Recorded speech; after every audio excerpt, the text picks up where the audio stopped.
যেমন আর এখন আরেকটা প্রশ্ন আছে যে আমি এই দৈনিক যেই একটা গরু কয় কেজি দানাদার মানে এই খড় দিতেছি দৈনিক, যেমন খড় আমি মাইপা দিই না, সে যতটুকু খাইতে পারে, বুঝছেন? খড় দিয়ে আমরা 3 বেলা, যেমন এখন সকাল দানাদার দিছি, এরপরে খড় দিয়ে দিন, এরপরে বিকাল 4টা বা 5টার দিকে দানাদার দেওয়ার পরে খড় দিয়ে দিব, আবার রাতের 10টা বা 9টার সময় অল্প কিছু খড় দিয়ে দিব, ঘরটা পরিষ্কার করে দিব, এই হইলো।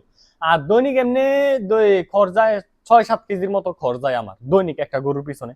যেমন এই যে পূজাটা দেখতেছেন, এটা প্রায় 40-45 কেজি হইব, মানে এই খেরের পূজাটা, হ্যাঁ, বা এর একটু বেশি হইতে পারে, ধরুন 50 কেজি হইব, আজকের পূজাটা একটু বড় আছিল, 50 কেজি হইব।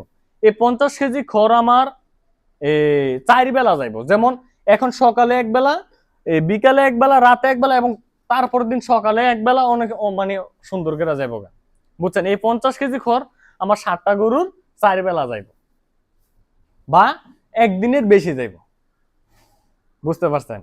তো আমার এই যে কথাগুলো বলছে, আমি বানাই কথা বলি, হ্যাঁ, আপনাদের সাথে বানাই আমি কথা কই, আমার মানে এই হারাম টাকা আমার প্রয়োজন নাই। এই যে ভাই শরীরটা আছে, কাজ করলেও হয়রান লাগে না, বুঝছেন? ঘাম ঝরে টাকা ইনকাম করে হালাল টাকাটার যে কতটা বরকত, এটা আমি হারে হারে টের পাই, বুঝছেন?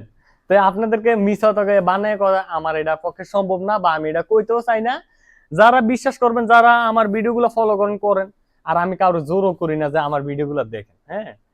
আমার ভিডিও দেওয়ার উদ্দেশ্য হলো যাতে আমার প্রান্তিক খামারি ভাইয়েরা কিভাবে সহজে গরু পালতে পারে। অনেকে জানে না যে খড় দিয়ে কিভাবে গরু মোটা তাজা করা যায়। অনেকের ঘাস খেত নাই, শুধু একটু একটু জমি আছে, তার মাথায় এমন এমন একটা কিছু ঢুকাই দিছে, ঘাস ছাড়া গরু মোটা তাজা, মানে ঘাস ছাড়া গরু পালন করা যাবে না, কিন্তু আসলে এমন না। এই যে গরু মোটা তাজা করতেছি, মোটা তাজা, এই যে মোটা তাজার গরু একদিনও ঘাস চৌ খেয়ে দেখবো না। এই যে মোটা তাজা করতেছি, শুধু খড় আর দানাদার পানি, এগুলা দিয়ে মোটা তাজা করতেছি। তা আশা করি আপনারা সবাই ভালো থাকবেন, সুস্থ থাকবেন। আসসালামু আলাইকুম ওয়া রাহমাতুল্লাহি ওয়া বারাকাতুহু।